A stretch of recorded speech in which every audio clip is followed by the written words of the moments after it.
What's up, everybody? Welcome to my new channel. My name is Maya and I am a vet tech. I'm also a makeup artist, so on this channel you may see some form of makeup video being posted to here. It's just because it's a little easier for me to run one channel instead of doing two separate. So I figured why not just do it all together. So just a quick little background history about me. I am a registered veterinarian technician. I've been a vet tech for a little over 4 years now. I am not licensed yet. I do plan on taking my VTNE soon. I just wanted to get some very good clinical experience before I have to write out of my tech school, and decided to just run and take the VTNE. So I have worked in small animal practice just about ever since I graduated, and then I've also done shelter medicine. And once I got into shelter medicine, I felt like that part of the field was where I belong. I know shelter medicine is not easy for everyone to do, but it's where my heart belongs and I really, really enjoy it. So I just decided to make this channel just to have it like all vet tech things related. I'm not sure how many vet tech channels there are out there, but I just thought it was interesting for me to just go ahead and start a channel based on my career path. So today's video, I just kind of wanted to talk about a few things you should know if you're thinking about becoming a vet tech, if you're in school, or if you're fresh in your career, and if you've been in the field for however many plus years, and you can probably agree with some of the things that I'm going to point out today.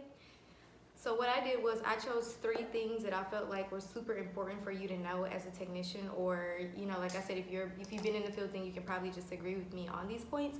So I had to write them down because the first time I tried to film this video and do it kind of like off the top, it didn't work out because I started to think about more things that I felt like were important. So I did top 3, and then I did bulletins off those 3.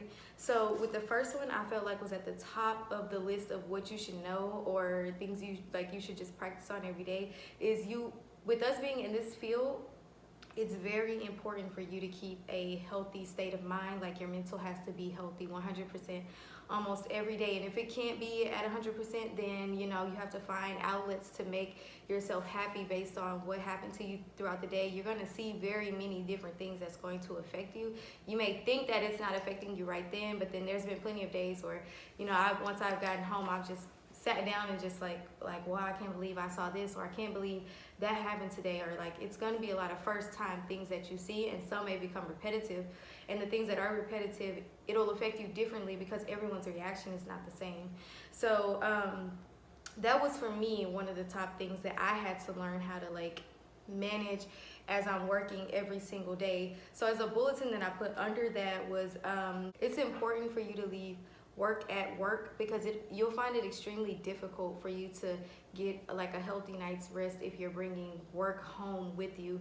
It's okay for you to take a break or take a minute in the car, in the restroom if you need to, but each day you're gonna see something new.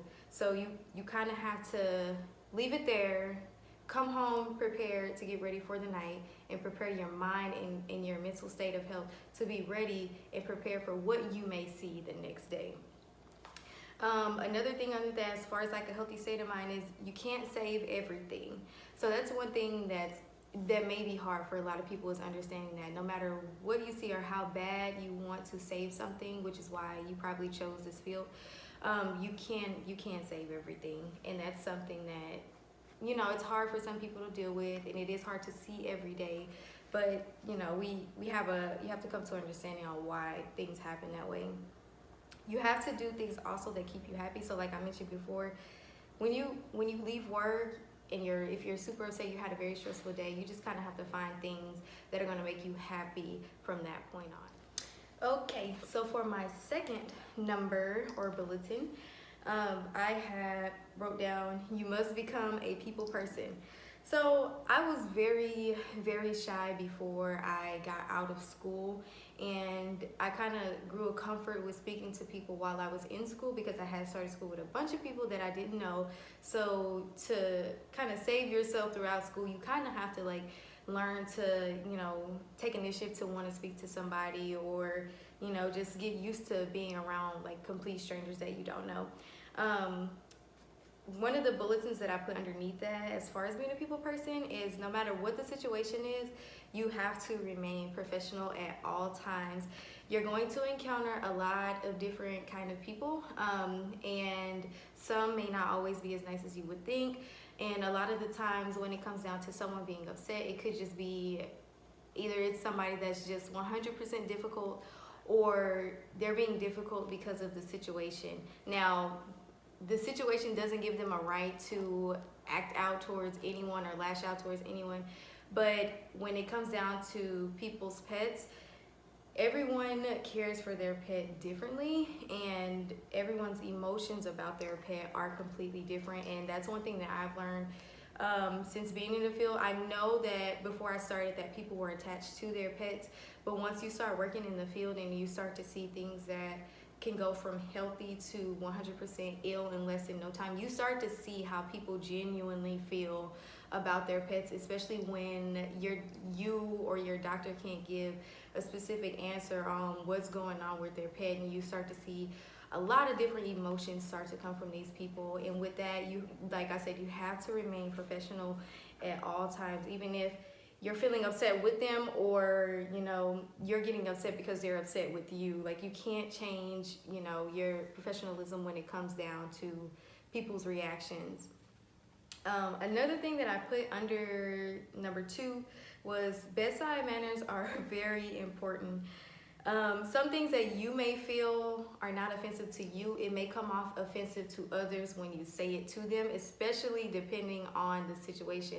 Now, I've never said anything that may have offended someone towards their pet, but I have worked with people, and I have worked alongside of people who have made comments that felt like it wasn't inappropriate to them at the time, or jokingly saying it while the pet's sick, trying to revert the conversation back to positivity, but the owner didn't take it that way. So that's just another thing you might want to be careful of, is just make sure you say the right things at the right time, even though it's kind of hard to do that if someone's sick or the pet's sick.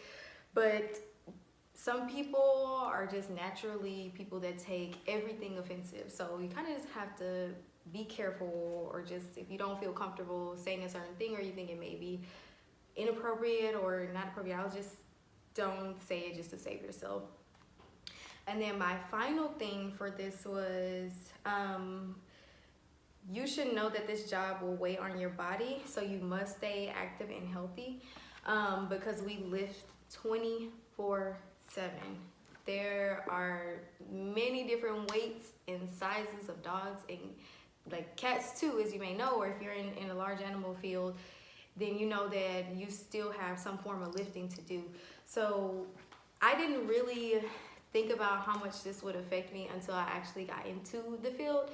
I was always active in school, but when you're entering your field, this becomes a completely different type of active versus the active that I was doing in school.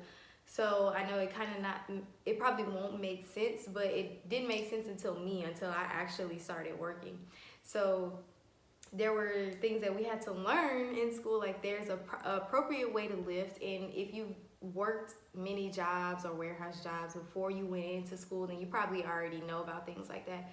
But for someone like me, they gave us lessons on how to lift, what's the appropriate way to lift, you lift with your knees and not your back. So you'll see wherever you go that this job has weighed on people differently, because we're all at a different standpoint in our life as far as our health and how active we are.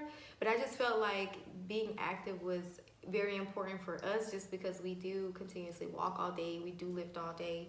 And then you start to notice there are other things that we encounter as far as bites, scratches. So you must make sure that you stay on top of your health when it comes to things like that.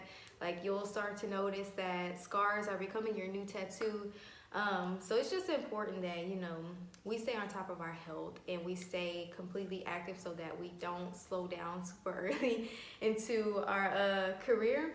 But those are the top 3 things that I felt was super important for me. Hopefully, if you are new into the field or you are in school, it kind of gives you much more of a different outlook of what it's going to be like when you do enter the field. I know it's not 100% that you can visually see it already, but it's something that you will be able to relate to. And like I said, if you've been in the field, then maybe you can agree with me. from those standpoints of some of the things that I talked about. So this video was going to be pretty short today. I hope you guys enjoyed it, and if there's any other things that you would like me to touch bases on as far as vet tech or becoming one, or what I've seen so far since I've been a technician, just feel free to let me know. I am open to doing videos on how I studied, some of the things that we did when we were in school as far as like hands-on, and like how I pretty much overcame being in school because it was super hard. I am here to do videos about all of that. So with that being said, I hope you guys enjoyed this video. Don't forget to like it, and if you feel like it was helpful, subscribe because there will be more, and I will see you guys in my next video.